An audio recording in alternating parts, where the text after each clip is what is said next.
Olá a todos! Nosso seminário abordará o tema cereais, mais especificamente o trigo, o arroz, o milho, o centeio e a cevada. Nosso grupo é composto por mim, João, Daniela, David, Guilherme, Maria Fernanda e Yasmin. Espero que gostem. A princípio, compreende-se como cereais as sementes ou grãos comestíveis provenientes de gramíneas cultivadas. Esses cereais desempenham um papel fundamental nos hábitos alimentares de várias culturas, graças à sua facilidade de manutenção, longa conservação, custo acessível e elevado valor nutritivo. Os cereais exibem um padrão comum de composição química, compreendendo carboidratos, proteínas, lipídios, sais minerais, vitaminas e outras substâncias essenciais. No caso dos cereais integrais, destaca-se uma quantidade significativa de fibras, além dos nutrientes mencionados anteriormente. Quanto aos carboidratos, esses estão presentes em níveis elevados nos grãos, variando de acordo com o tipo de cereal e as condições de cultivo. O amido surge como o principal componente, representando 75 a 80% da composição. É importante ressaltar que nos cereais há uma deficiência de aminoácidos lisina e metionina. No entanto, essa lacuna nutricional pode ser suprida através da combinação estratégica de alimentos, como por exemplo na famosa combinação clássica de arroz e feijão. E quanto à produção global de cereais e o seu impacto na alimentação? Os cereais eles são cultivados em escala global em volumes superiores a qualquer outra categoria de produtos, destacando-se como uma das principais fontes calóricas para a humanidade. Em diversos países em desenvolvimento, os cereais constituem praticamente a totalidade da dieta da população. Os cereais integrais são amplamente reconhecidos pelos seus benefícios à saúde. Há uma correlação evidente entre o aumento do consumo de cereais integrais, considerando o indicador de estilo de vida saudável, e a prevenção de doenças crônicas, incluindo doenças cardiovasculares, câncer e diabetes. Cada variedade de cereal exibe características individuais, frequentemente distintas, apesar de compartilharem de métodos de cultivo muito similares. Todas essas plantas são classificadas como anuais, o que significa que completam seu ciclo de vida em um único ano, produzindo uma safra a cada período anual.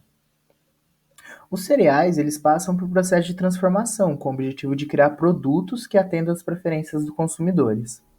O perolamento é uma técnica utilizada para remover cascas e germes do grão da cevada, prolongando assim a durabilidade do produto final. No entanto, é importante destacar que grande parte do valor nutricional do cereal é perdida nesse processo, ao contrário do que ocorre com os cereais integrais. Durante as etapas de processamento, os nutrientes eles podem ser separados, concentrados ou até mesmo perdidos. Parte dos grãos são separados e removidos do produto, como no caso das farinhas, o germe de trigo, arroz branco, óleo de milho. Diferentes nutrientes apresentam uma distribuição desigual nas diversas partes do grão, resultando numa perda ou concentração de algum desses nutrientes durante os processos de separação. Por exemplo, o amido de milho, que é um componente que está presente no endosperma dos grãos, e o óleo de arroz, que são lipídios que são presentes na camada externa do grão de arroz.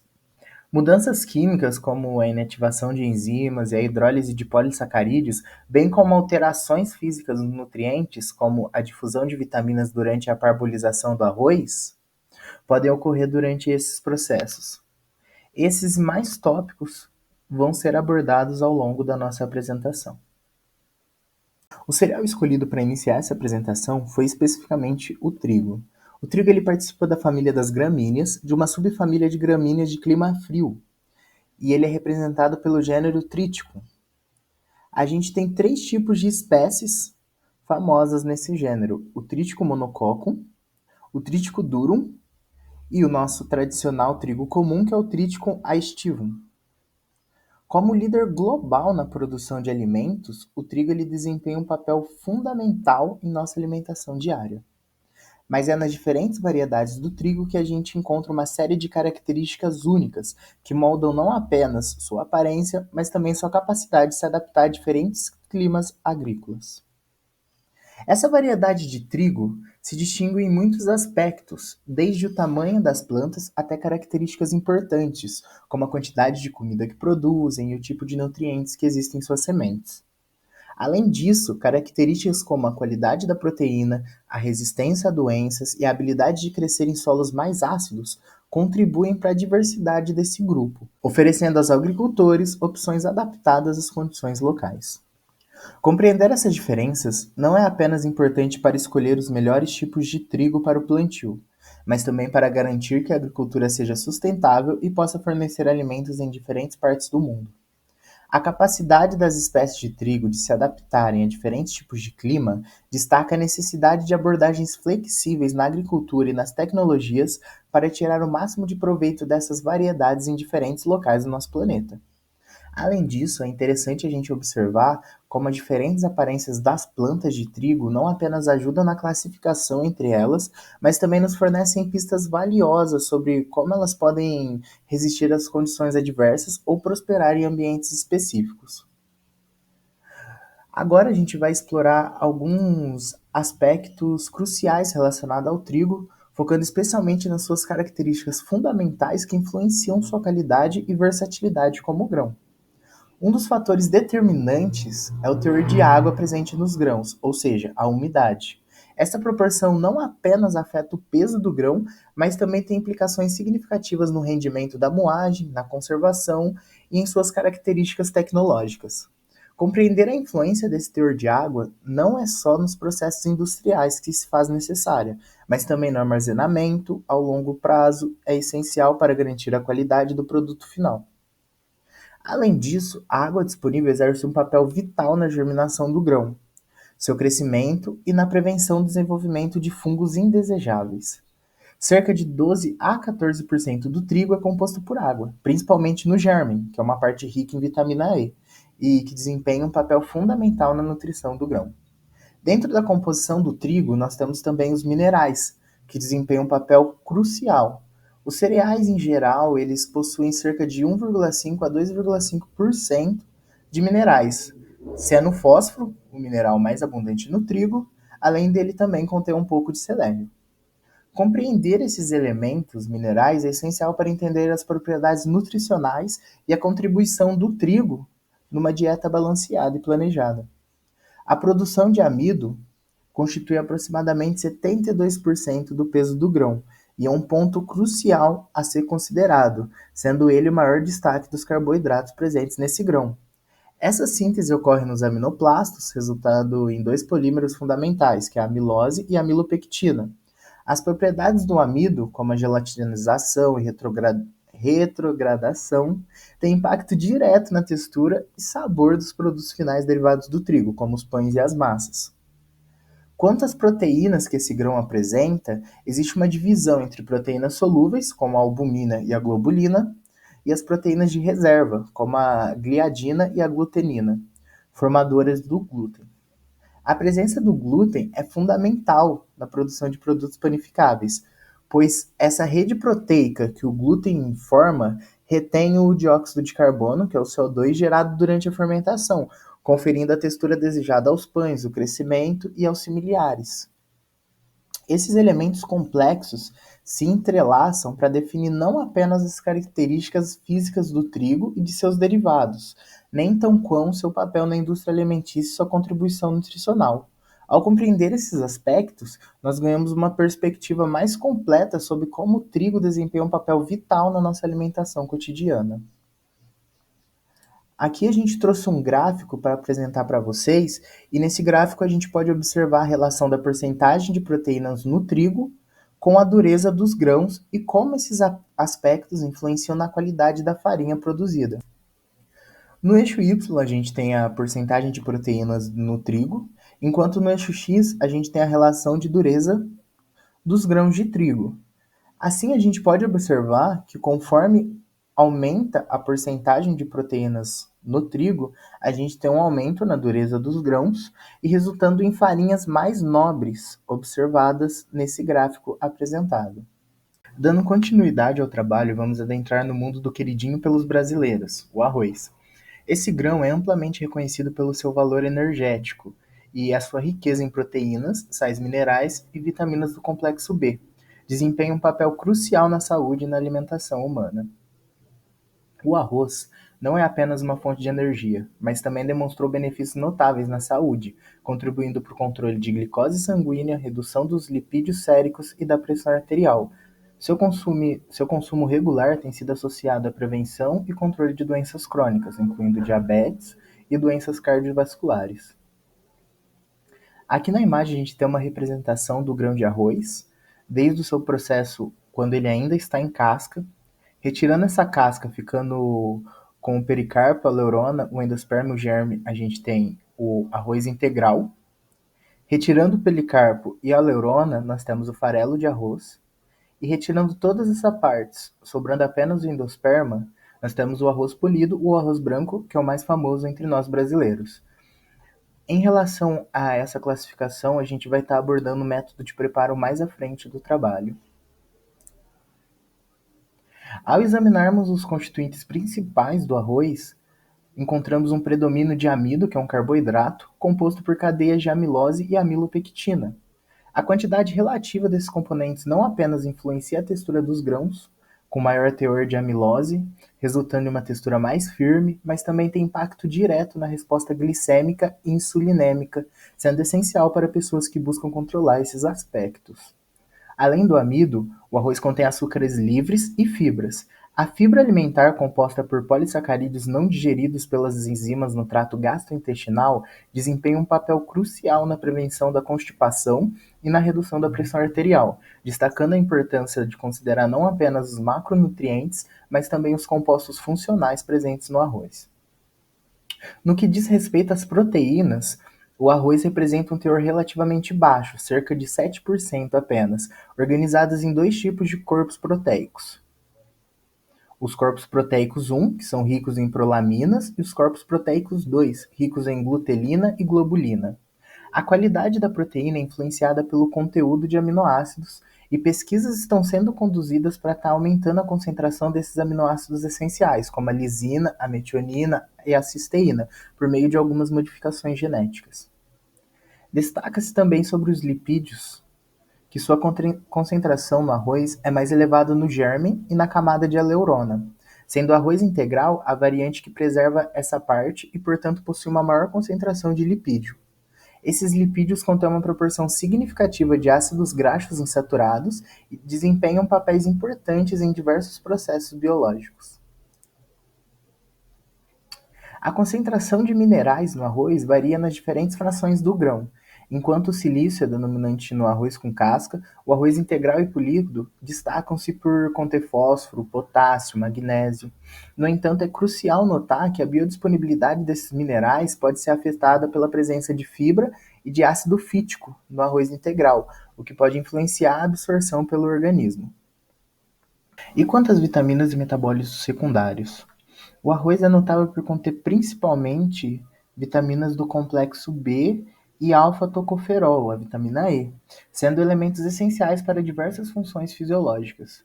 A pesquisa ativa tem buscado estratégias para aumentar a concentração dessas vitaminas no arroz, aprimorando assim suas características nutricionais. Destacam-se nesses esforços as investigações relacionadas à vitamina A, cujo aumento pode ter impacto significativo na saúde ocular e imunológica. Além de vitaminas, os metabólitos secundários dos vegetais desempenham papéis diversos nas plantas e, quando consumidos, apresentam benefícios para a saúde humana.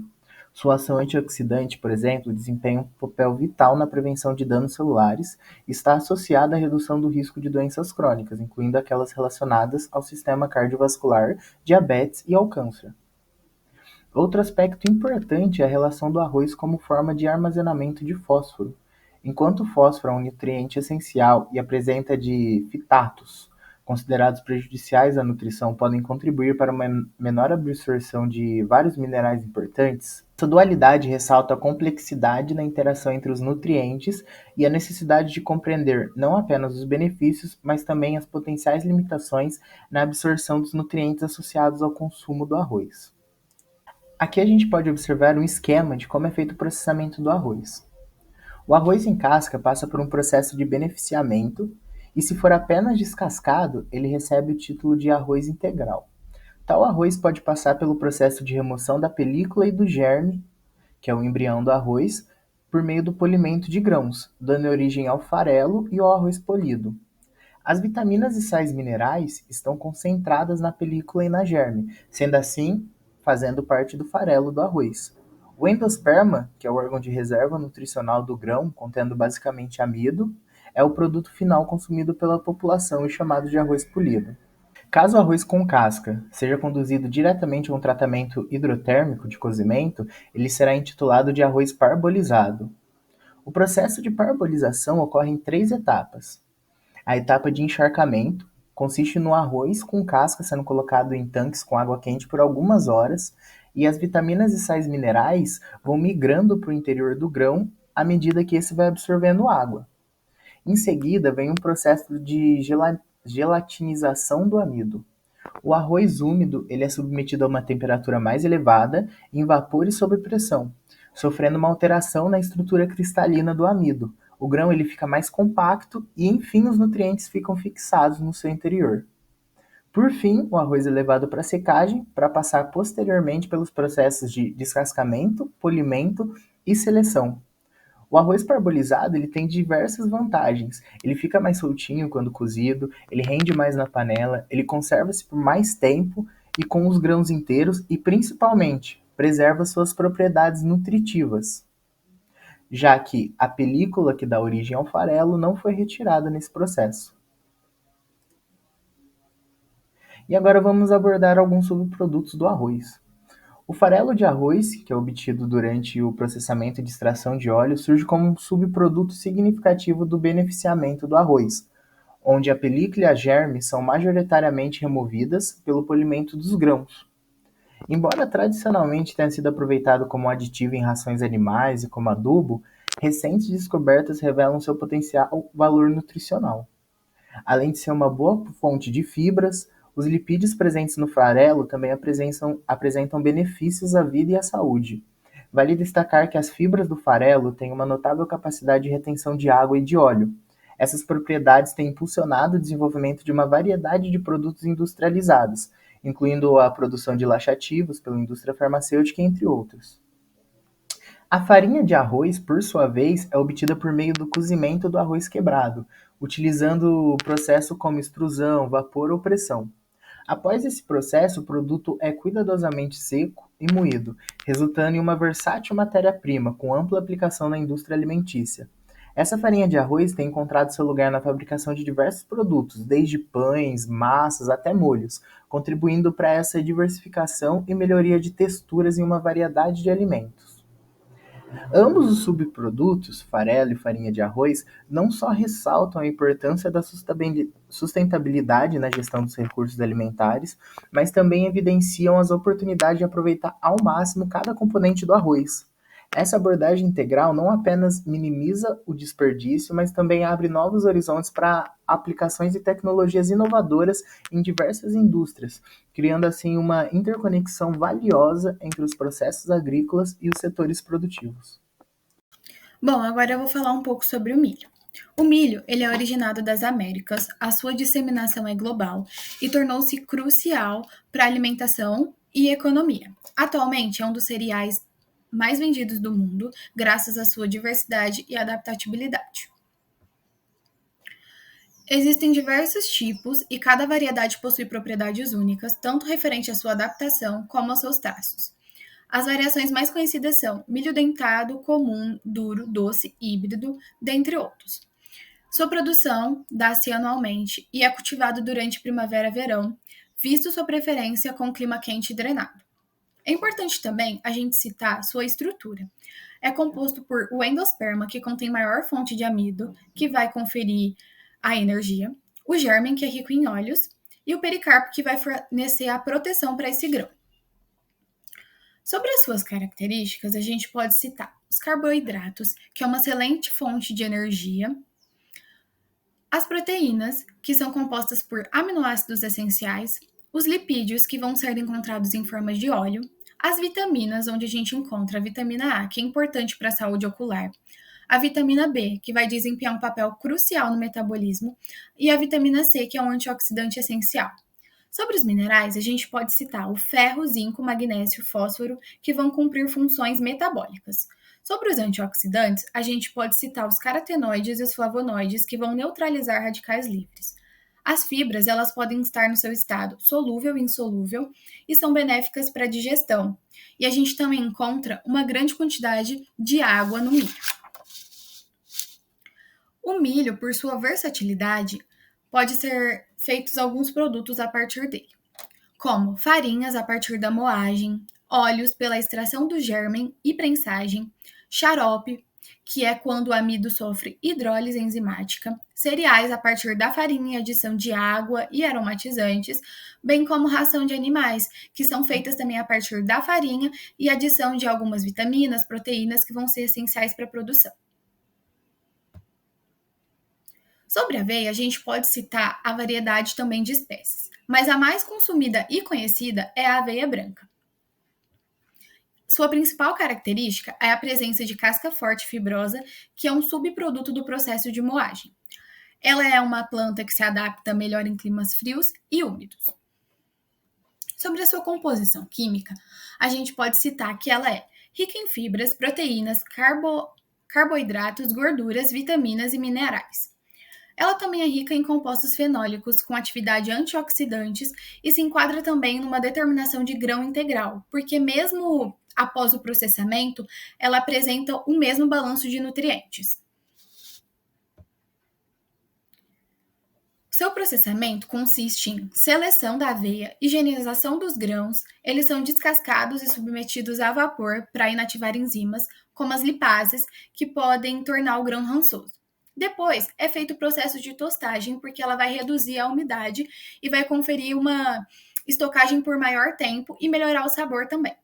A seguir, é feita uma flocagem. Ela vai subdividir os grãos em grandes e inteiros para pães e cereais, médios e finos para sopas e mingaus, e a partir dos médios e finos, a gente também obtém farinha e farelo, sendo o farelo rico em beta-glucana. E a beta-glucana vai conferir um status de alimento funcional pelos seus efeitos fisiológicos. É importante também a gente falar um pouco sobre o processo de rotulagem na aveia, porque é essencial. A aveia não é um alimento que contenha glúten, mas ela pode conter por contaminação cruzada. Mas também é muito importante saber que mesmo se a aveia for processada em um ambiente onde não tem um outro alimento que possa conter glúten, é importante ressaltar no rótulo que a aveia contém avenina, que é uma proteína muito similar ao glúten, e ela pode ou não trazer uma sensibilidade, por isso deve ter essa informação no rótulo. A aveia tem muitos benefícios, e alguns deles são maior sensação de saciedade ao organismo, controle de doenças do coração, regulação do funcionamento intestinal, porque ela reduz o trânsito e aumenta a fermentação de bactérias intestinais benéficas, e melhora o controle da glicemia, porque ela torna a absorção de glicose mais lenta, o que é benéfico para indivíduos com diabetes e síndrome metabólica. Agora, características do centeio. O centeio, ele é uma planta que é um cereal pertencente à família Poaceae. Suas características incluem um ciclo relativamente curto, variando de 100 a 90 a 110 dias, e possui um sistema radicular robusto, permitindo sua adaptação a solos mais pobres. Essas plantas, geralmente, elas atingem a altura de 1 a 1,5 metros, com espigas que contêm grãos alongados. Agora, duas curiosidades que vale a pena ressaltar é que o centeio é um dos cereais mais cultivados pelo ser humano, tendo sido utilizado historicamente na produção de pão lá na Europa. E também, sua resistência a condições climáticas adversas o torna uma cultura valiosa em regiões mais frias. Apesar do centeio estar associado a climas frios, ele começou a ser domesticado em altas temperaturas, lá no Vale do Rio Eufrates, na atual Síria. Acredita que esse processo de domesticação ocorreu por volta de 10.000 anos antes de Cristo e há 6.600 antes de Cristo, quando começou a se espalhar pela Turquia.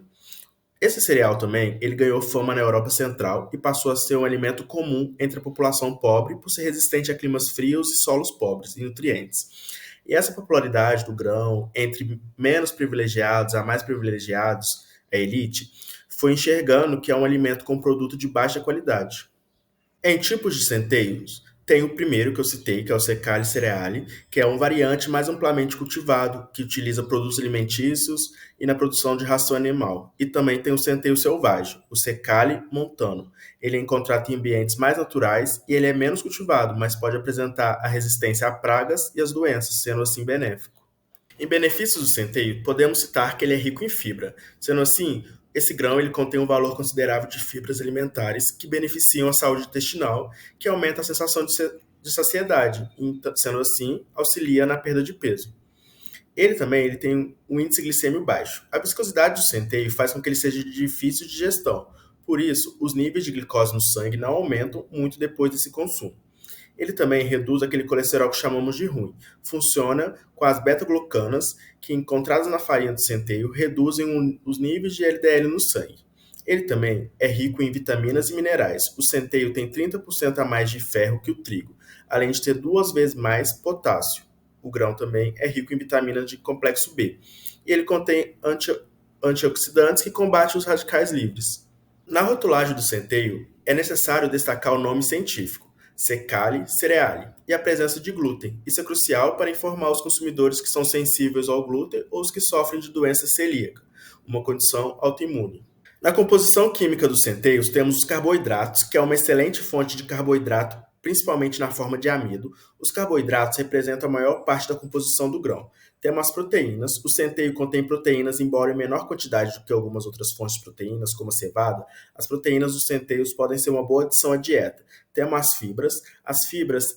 O centeio é uma boa fonte de fibras alimentares, incluindo fibras solúveis e insolúveis. As fibras são benéficas para a saúde digestiva e podem ajudar a regular os níveis de açúcar no sangue.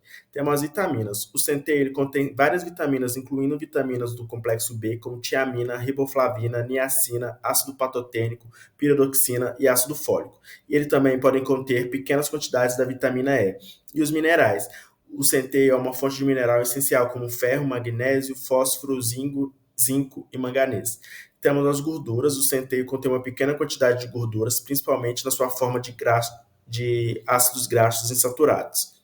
Alguns produtos à base do centeio são vários, porque o grão ele é versátil, o suficiente para ser usado de várias maneiras na culinária.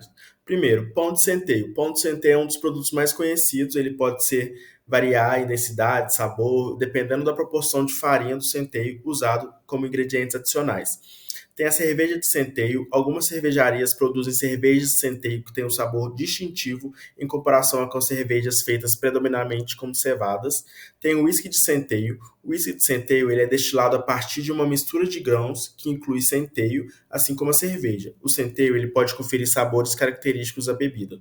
Temos a farinha de centeio, que é usada na preparação de pães, bolos, biscoitos e outros produtos da panificação. A farinha de centeio é uma alternativa da farinha de trigo e pode conferir um sabor mais robusto. Agora, como último tópico do nosso trabalho, temos a cevada. A cevada ela é uma herbácea monocotiledônea de ciclo vegetativo anual da família das gramíneas, que é adaptável a diferentes solos e zonas climáticas. Esse grão ele é composto de aproximadamente 3,8% de germe, 18,1% de farelo, 78,1% de endosperma e a cevada também contém níveis relativamente altos de proteínas e minerais em comparação com outros cereais, como milho e sorgo, e tem um baixo teor de lipídio. A característica diferencial dessa fibra é que a maior parte do composto de B-glucanos e pentosanos variam dependendo do clima e das condições de cultura. Duas curiosidades muito bacanas da cevada, que é um cereal que ocupa o quarto lugar no ranking de grãos quando o assunto é colheita, com uma produção anual de cerca de 170 bilhões de toneladas. As culturas das cevadas estão concentradas principalmente na Europa, na Ásia e na América do Norte. Na América do Sul, tem um número inexpressivo nesse contexto, representando menos de 1% do total mundial. E a cerveja, com centeio? Cerca de 75% da produção é destinada à alimentação animal e humana, sendo o restante transformado em malte, 17%, e conservado como semente, 8%. Aproximadamente 95% do malte produzido é utilizado pela indústria cervejeira. No Brasil, vem sendo cultivado apenas para o uso cervejeiro desde 1930. Atualmente, a demanda para essa finalidade é de quase 600 milhões de toneladas, representada pela capacidade de transformação da indústria de malte cervejeiro. Na composição química da cevada, os carboidratos são a maior fonte de energia do grão da cevada, representando cerca de 80% do peso seco, e os grãos são localizados principalmente na endosperma. O maior componente da cevada é o amido, seguido pelas fibras alimentares e por proteínas. Outros constituintes, como açúcares, que são as frutose, sacarose e glucose, também fazem parte da composição do grão. A composição química da cevada cervejeira varia entre os cultivares e depende de diversos fatores externos. O clima seco aumenta os teores de proteínas, beta-glucanas e dureza do grão. Uma novidade da cevada é a cevada princesa, apresentada em Guarapuava, que teve uma pesquisa que levou 13 anos. É uma variedade mais resistente a doenças e adaptável ao clima. O Paraná é o maior produtor nacional da cevada. Um dos fatores que explicam essa liderança é o investimento em pesquisa, e foi por meio dela que uma cooperativa do estado desenvolveu uma nova variedade com mais resistência para atender o mercado cervejeiro. Essas foram as referências utilizadas durante a pesquisa para a elaboração do trabalho e agradecemos a sua atenção.